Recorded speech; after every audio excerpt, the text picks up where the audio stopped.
The 24th of February 2022 is etched into the collective memory of Ukrainians.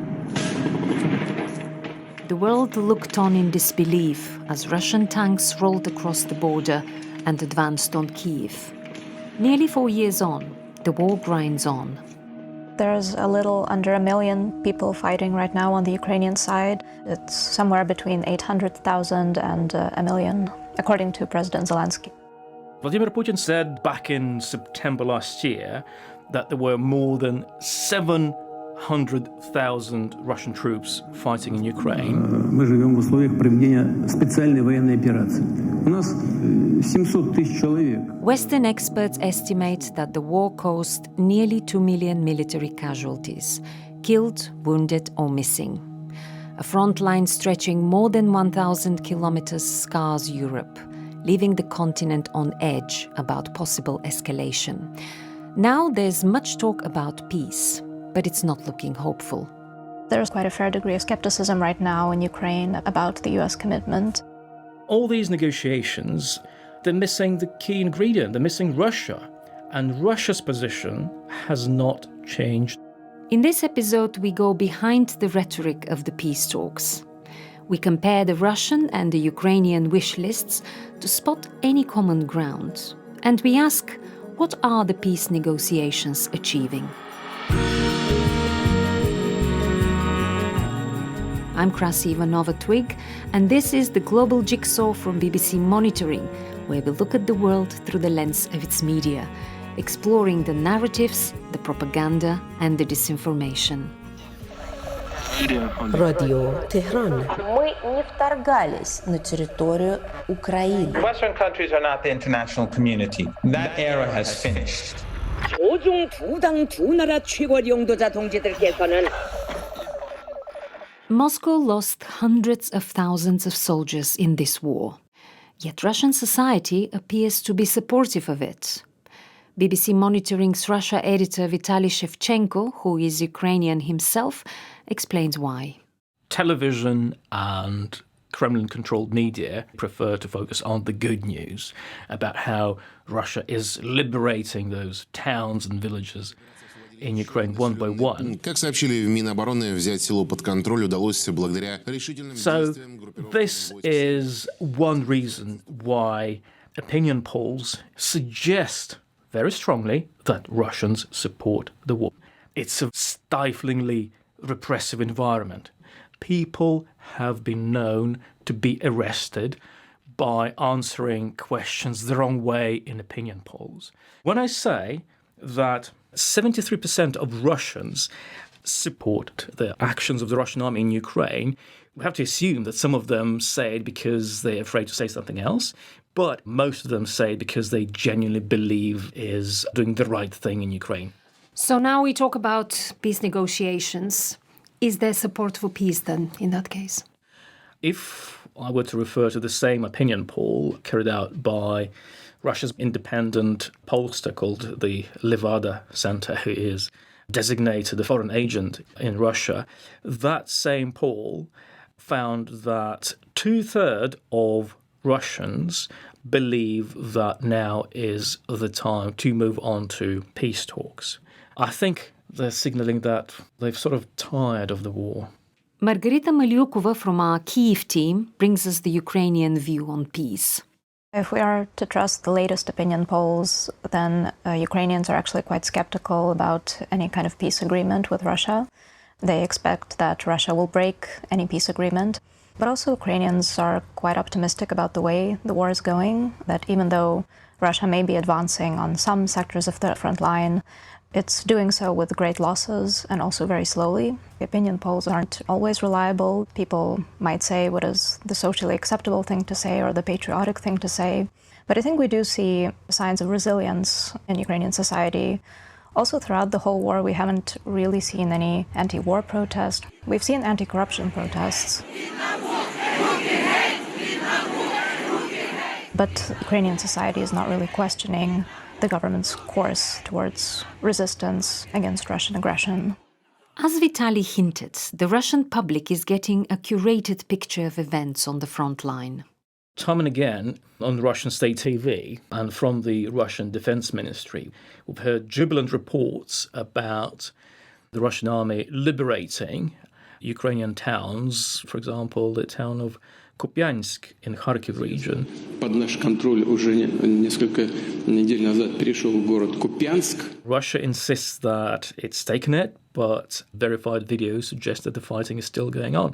I think Zelensky recently popped up in Kupiansk and recorded a video from there. Для України багато росіяни говорили про Куп'янськ. Ми бачимо, був. And that, I think, was partly to debunk Russian propaganda, because Russia has been saying that it captured Kupiansk.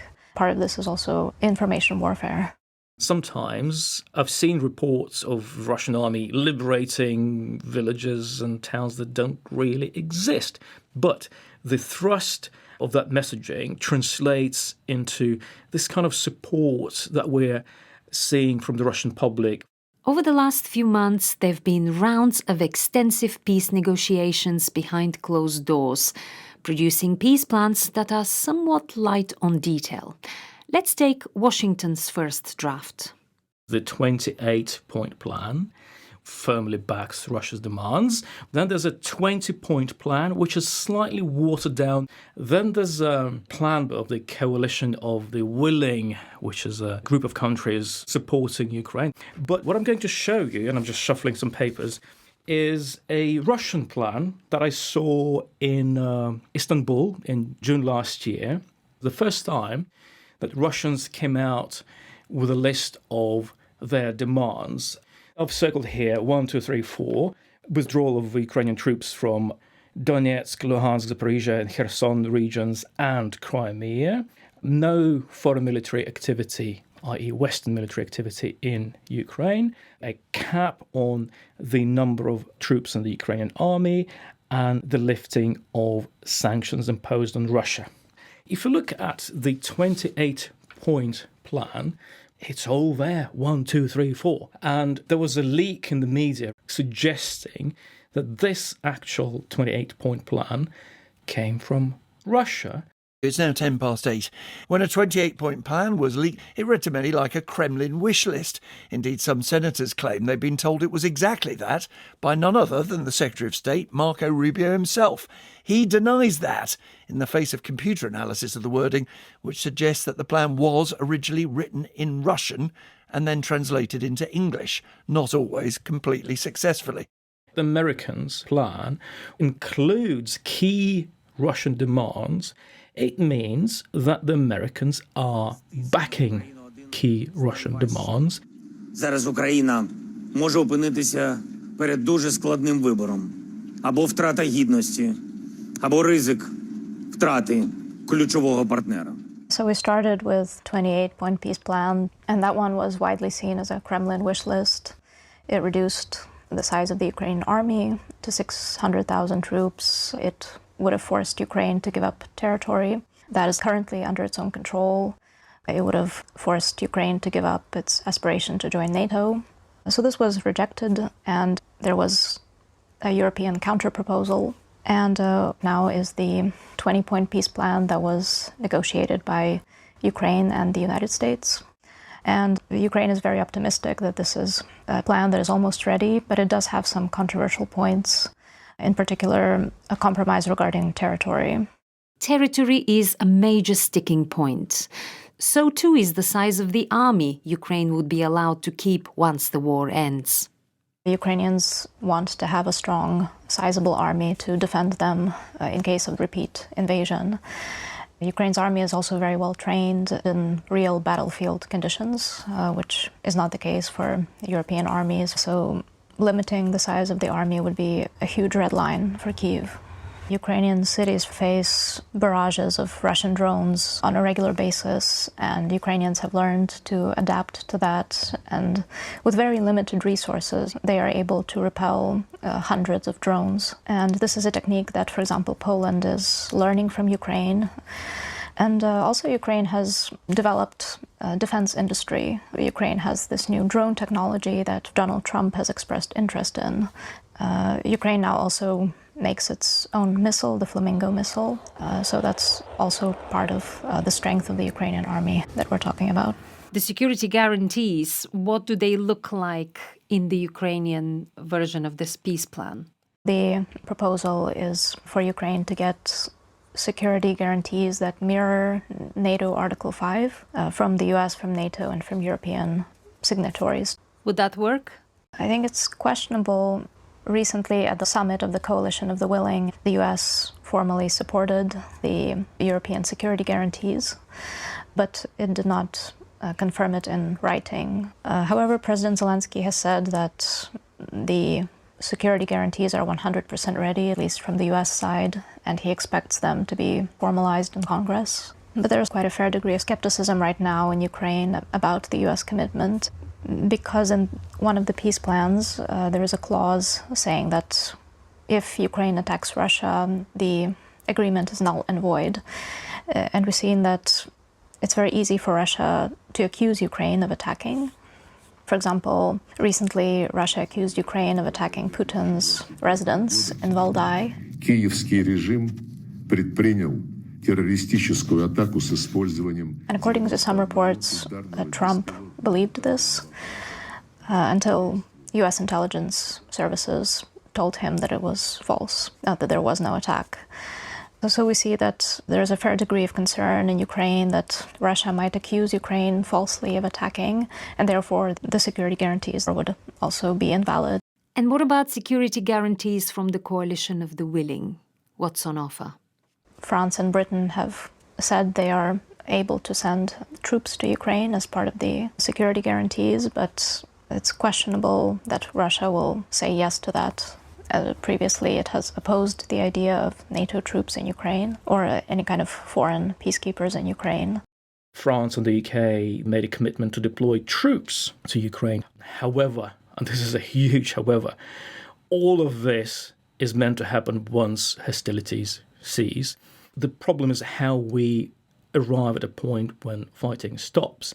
Let's not forget, Ukraine's security is our security. Russia shows no sign of abating, no sign of remorse, no sign of seeking peace. On the contrary, over the Christmas... And it's only if Russia believes we're serious to responding to any violation, this will underpin a lasting peace. And all these negotiations, they're missing the key ingredient. They're missing Russia. And Russia's position has not changed since they published that list of demands back in June in Istanbul, which means that any ceasefire will happen only on Russia's terms unless more pressure is put on Russia. And that is just not happening. How could peace be guaranteed that would be agreeable for Russia? NATO's Article 5 says an attack on one is an attack on all. And why Article 5 is not going to work for Ukraine, why Ukraine is not being allowed into NATO, is the answer to your question. Because Western governments, they are reluctant to commit to sending troops to Ukraine in the face of lethal danger. The former Soviet republics, who were really quick to join NATO, I would argue they are sufficiently protected by the alliance. I'm talking about Estonia, Latvia, and Lithuania. I don't think Vladimir Putin is going to risk it openly attacking those countries. Secretly, yeah, that's what he's been doing by deploying various ways of hybrid warfare, but openly, I don't think so. The Coalition of the Willing said that they discussed commitments, and it says that these commitments, and I quote, may include the use of military capabilities. Now, this isn't the kind of language that is going to make Vladimir Putin shake in his boots, because this is very vague. It by no means guarantees the use of force should Ukraine be attacked by Russia. The Coalition of the Willing is proposing deploying what they call a reassurance force to Ukraine, which would observe and oversee any ceasefire that might happen. It remains unclear what that force will do should Russia attack. Will they engage with the Russian forces? The second problem is that Russia is still saying no to the deployment of any foreign Western forces to Ukraine. Does that mean Russia effectively has the right of veto of any decisions made by Ukraine's allies? Is the West going to accept that? No. With so many fundamental differences unresolved, what, if anything, is the peace process achieving? What we're talking about is just intentions that are so far removed from the grim reality of war, from the fact that Russia is still insistent on attacking Ukraine, that these people, they're sort of talking among themselves and they're coming up with ideas that are impossible to implement without the will to take huge and costly risks. So it's all very hypothetical.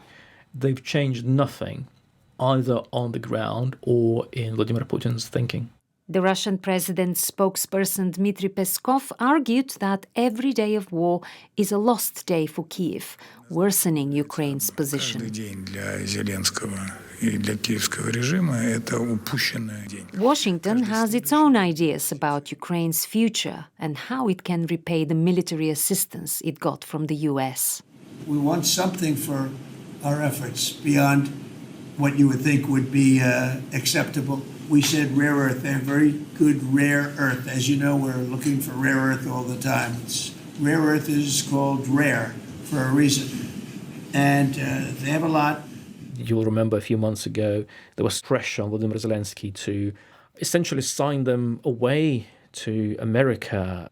Дональд Трамп готовий постачати допомогу Україні бартером. Has there been any sign at all about willingness to compromise on anything from Russia? None. Значит, либо мы вооруженным путем освободим эти территории, либо украинские войска, в конце концов. American assistance to Ukraine has all but stopped, and the whole Western alliance, it's unraveling. Vladimir Putin never saw it in his wildest dreams. He's so much bolder now, and the bottom line for Ukraine is that why would he stop now? But why then are the Russians engaging in the negotiation process? No dictator, or very few dictators, are willing to admit they are dictators, and the same applies to aggressors. Vladimir Putin, I've been watching him for more than a quarter of a century, and he's always sounding benign and peaceful. And he's always saying that Russia is a force for good and we want to live in peace. That's why he is so keen to create a facade of trying to resolve this peacefully. An idea the US president appears to have bought into as well. Russia wants to see Ukraine succeed. President Putin was very generous in his feeling toward Ukraine succeeding. The reason why Vladimir Putin is engaged in these negotiations is to influence Donald Trump. This allows Russia to continue the war unabated. Ukraine's leaders may privately share Vitaly's skepticism, but in public they sound upbeat about the peace talks. Ukrainian officials generally are very optimistic in their statements about the talks. President Zelensky, for example, says that the peace agreement is 90% ready or 95% ready. And he recently said that security guarantees with the US, for example, are 100% ready. But also Ukrainian officials always stress that Russia keeps attacking Ukraine, and therefore Russia clearly doesn't want peace, because it's part of the Ukrainian strategy to show that Russia is the party that doesn't want peace, in order to break the Russian narrative that Ukraine doesn't want peace. But there seems to be a bit of a contradiction between, okay, Russia doesn't want peace, and we're very positive and optimistic that, we're 95% there. How would you explain that? Psychological warfare is a big part of this war, and keeping up the morale is obviously very important. So I think that's part of the strategy. You are listening to the Global Jigsaw from BBC Monitoring. What Ukrainian territory does Russia currently control? It's about 20% in the southeast. And there are really good historical reasons why. This is where the Russian-speaking population of Ukraine is predominantly concentrated. Of course, they would be more susceptible to Kremlin influence. That's the thinking in the Kremlin. This war was artificially started by Russia, which created and fanned ethnic tensions. If the occupied territories became official parts of Russia, life for people living there would be very different from what they were used to under Ukraine. Once Russia occupies a certain part of Ukraine, in the vast majority of cases, it occupies ruins with a handful of people clinging on, people who either can't or won't leave. We're talking about the sick and the elderly. In other cases, they are citizens of Ukraine who are willing to live under Russian rule. There is quite a repressive political climate in the occupied territories, and any kind of expression of a pro-Ukrainian position would probably land people in jail. Any sort of contact with the Ukrainian authorities is really fraught. You are running a really high risk of getting fined or worse. They might very likely be tortured. We have evidence of that. There are memoirs written about the various techniques of torture being applied to people, and they would most likely be forced to accept a Russian passport. Otherwise, they wouldn't have access to basic services such as medical care. If one is a man, then one would likely be drafted into the Russian army. We have even cases of underage men being drafted and forced to fight against the Ukrainian army.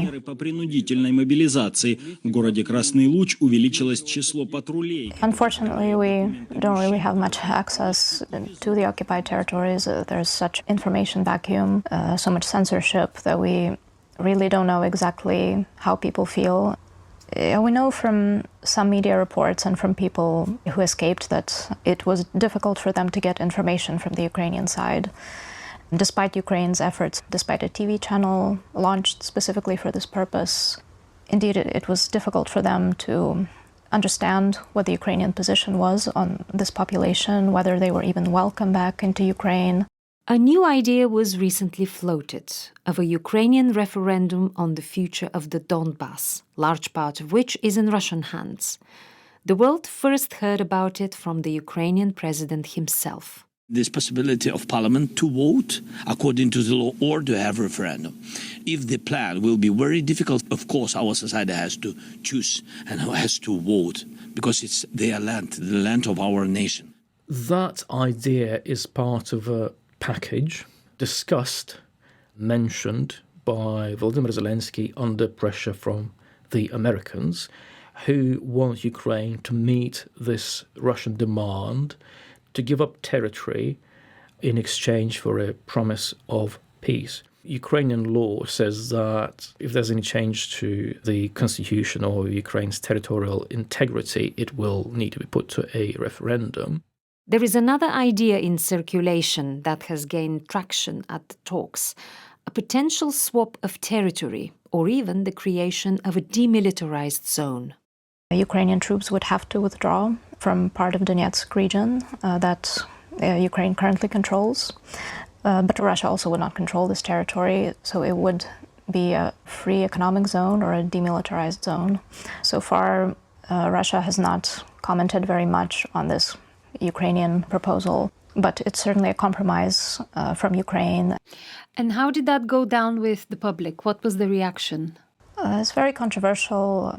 So according to that opinion poll, only about 55% of Ukrainians support the idea of a referendum on the peace plan. So it will probably affect Zelensky's popularity, which is already declining. The idea of giving up territory, it would entail abandoning, let's say, Ukrainian people who live in the Russian-occupied territories. There have been lots of sacrifices of soldiers and civilians throughout the war, so for it to end on such a note will be a hard pill to swallow for a lot of Ukrainians. Among Russia's demands is that Ukraine holds presidential elections, another tall order for Ukraine. Elections are a logistical challenge at the best of times. During war, they become an entirely different ballgame. Russia is not just after Ukraine's territory. It is after Ukraine's existence as a sovereign state. Russia's response has been that Volodymyr Zelensky is an illegitimate leader of Ukraine. He needs to go before any deals are signed. That implies that there has to be an election as well. Aside from the enormous, some would say forbidding, difficulties in organizing an election during wartime, Russia is also pushing for this idea that ethnic Ukrainians living in Russia need to have a say. And when it comes to the occupied territories, territories where fighting is still going on, when it comes to millions of Ukrainians who've left their country, who are in exile, how are they going to be able to vote? Any vote, referendum or a presidential election during wartime does not just run counter to Ukrainian law, it's also very impractical and, importantly, subject to potential Russian manipulation. Russia's done it before, mixing guns with ballots. In 2022, it organized a controversial referendum in the occupied territories, in the absence of international observers, to rubber stamp its annexation. And we need to remember that what Russia brings is not just death and destruction during wartime. The political and social system that came into existence or was organized by Vladimir Putin is so vastly different from what Ukrainians are used to. It's not just their culture and language and national identity that they would have to say goodbye to, but also the very basic aspects of democracy. Russia's ultimate objective is Ukraine that obeys Russia. You are listening to the Global Jigsaw from BBC Monitoring. Another controversial demand of Russia's is full amnesty, about which I imagine the victims of this war will have something to say about. What does this mean? The scale of atrocities committed by Russia in Ukraine is just mind-boggling. Attacking civilians, executing surrendering Ukrainian soldiers, attacking rescuers, medical staff. Of course, Putin is under an international arrest warrant from the International Criminal Court for the forcible displacement of Ukrainian children. So this kind of amnesty would mean that this is no longer the case, that the arrest warrant is lifted. No justice for the victims. Yes, exactly, no justice for the victims. This demand goes against the very basics of international law. For example, international law prohibits the amnesty for war crimes, crimes against humanity, and other core international crimes, such as the Geneva Conventions. They say that victims have a right to remedy, reparations, and justice. And that is something that these draft plans completely are at odds with, as well as key other demands. For example, the demand for recognition of Ukrainian territory seized by force by Russia as belonging to Russia.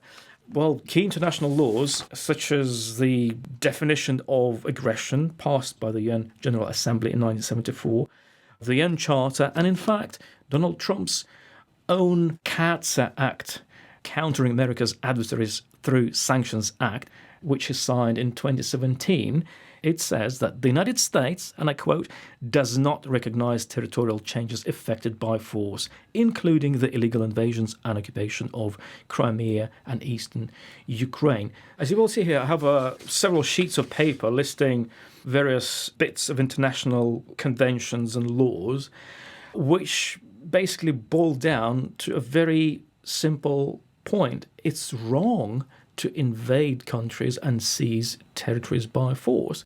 Just as Russia's attack on Ukraine broke international law, its peace proposal runs counter to established legal norms too.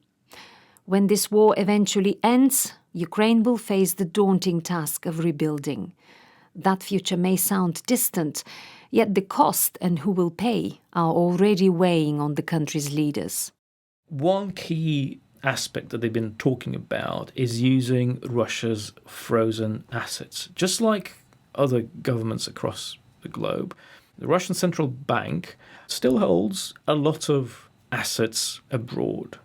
The lion's share of this amount, about 210 billion euros, is held in the EU by a Belgium-based organisation called Euroclear. Now, even though these funds are frozen, they still belong to Russia, but Russia can't use them. Profits generated by this vast sum of money have been used to help Ukraine. Ukraine depends heavily on foreign aid and foreign assistance just to be able to resist and exist further for another 2 years. Zelensky has been very adamant about this, about acquiring those funds, whether from frozen Russian assets or another mechanism. The most recent negotiations and discussions, they focused on taking that money away from Russia and actually using Russia's money to help Ukraine. And that plan has been opposed by countries like Belgium, where this money is sitting. They're saying, okay, what if Russia challenges this decision? Of course, Russia doesn't like it. Even before discussions of taking Russian assets away, Russia's been saying that it's basically the West stealing Russian money. And now Vladimir Putin says that it's not theft, it's robbery. Кража – это тайное похищение имущества, а у нас пытаются сделать открыто. Это грабеж. And of course, in the meantime, the US outed its new national security strategy, sort of dividing the world into different spheres of influence. But what does that mean for the rest of Europe? You know, when I'm watching Russian TV, the contrast between how things were before Donald Trump's re-election and how things are described right now is striking. America is no longer enemy number one. It's not exactly a friend, but it's Europe that's enemy number one. Russia is delighted to see this rift emerge between America and its former allies. Если Европа вдруг захочет начать с нами войну и начнет ее. This is what the KGB, for which Vladimir Putin worked back in the day, this is what they were trying to do, to cause rifts. Many analysts in Ukraine believe that Putin's goal is to restore the Soviet Union, so therefore they expect the Baltic states to be the next target after Ukraine. And therefore, the Baltic states are preparing, but also Poland, for example, the authorities are examining bomb shelters or facilities that might function as bomb shelters, such as metro stations. And recently, the Russian Foreign Ministry spokesperson, Zakharova, said that Lenin played a big role in creating Polish statehood. Столько, сколько Ленин сделал для Польши, можно сравнить только с тем, сколько Ленин сделал для Украины. And there was a response by the Polish Foreign Ministry, because this is something that very similar to what Russia has said about Ukraine, that Lenin created Ukraine. So of course it would raise alarm bells when Russia says something like that about another European country. From Russia's point of view, weakening its opponent strengthens Moscow's negotiating hand, allowing it to dictate the terms. It feels like we've been going in circles, and there are moments when Trump is sounding slightly gently critical of the Kremlin, but there are moments when he is vastly critical of Volodymyr Zelensky and Ukraine. But the end result of all that oscillation and going in circles is that nothing has changed. And all these discussions between Europeans, Americans, and Ukrainians, they really do not contain any credible plan for responding to a Russian attack.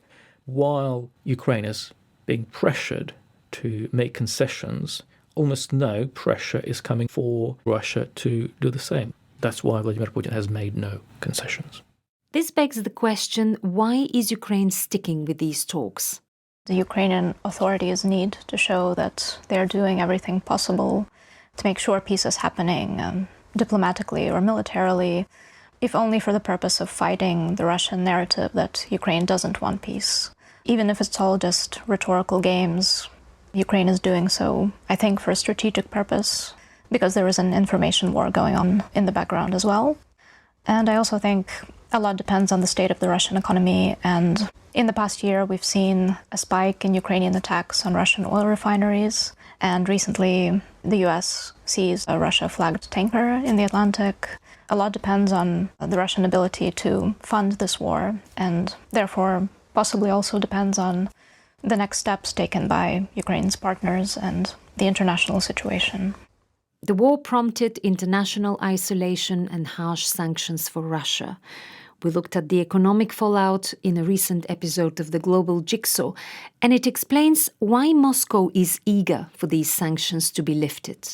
Despite Vladimir Putin's rhetoric that these sanctions only make Russia stronger, no, in fact, they're hurting Russia pretty badly. He wants the sanctions lifted. But if we were to have a look at the ultimate objective, of course, it's Ukraine. And Vladimir Putin's silence on Venezuela, on Donald Trump's demands for Greenland, for example, it signals that Ukraine is much more important for Vladimir Putin, even if Donald Trump seizes Vladimir Putin's key ally in Latin America, Maduro. That is not going to get in the way of Vladimir Putin's calculations for Ukraine. And while Moscow and Washington talk of peace, Ukrainians are trying to make it through another brutal winter under Russian bombardment. Currently, Ukraine is in survival mode, and you see people struggling with basic things like heating and electricity.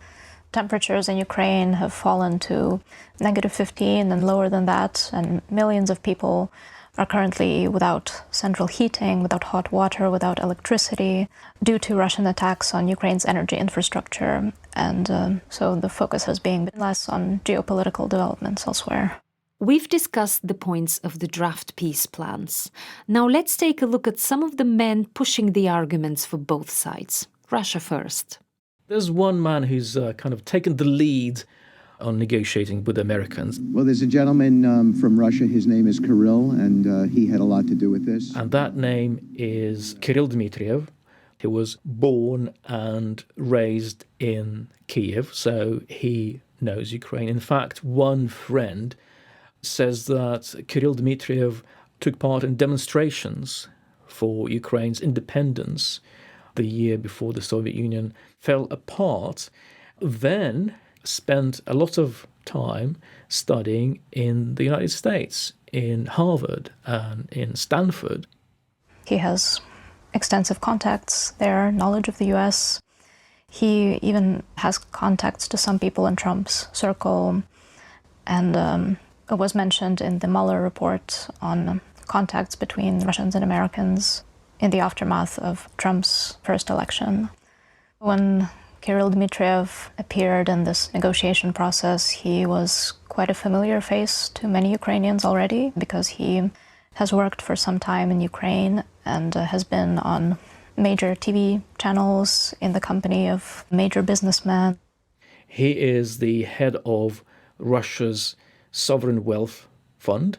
He has family in Ukraine, and his father has worked for a long time in Kiev, even during the war, while his son was involved in the negotiations.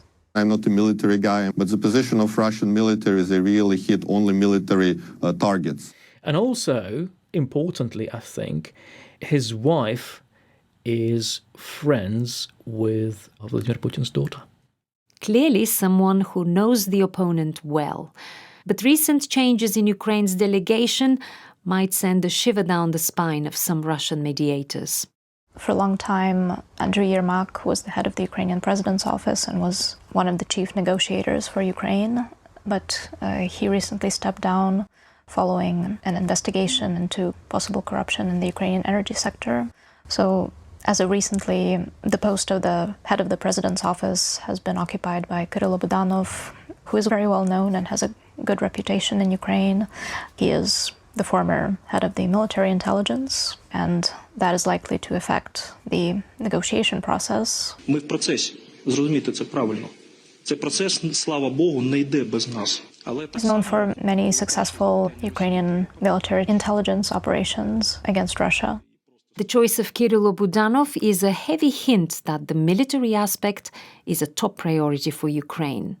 And he's a man to watch for other reasons too. Budanov is quite popular, and he is definitely seen by Ukrainian commentators as someone who could become the next Ukrainian president. And speaking about the peace agreement, one of the points is for Ukraine to hold an election as soon as possible after the peace agreement is signed. Zelensky has agreed to it, and therefore there is some speculation in the Ukrainian media that preparations for an election are underway. We got a sense from Vitaly and Margarita that the peace talks are to some extent about optics for both Russia and Ukraine. That seems to be the prevailing view among Ukrainian experts. Military analyst Alexei Kopytko recently said that while in Paris they are formulating formulations, the Ukrainian defense forces are preparing the ground to make sure that the commas are placed correctly. So this reflects this common sentiment that peace talks are not as effective as military strength, and the Ukrainian army is the real guarantor of peace.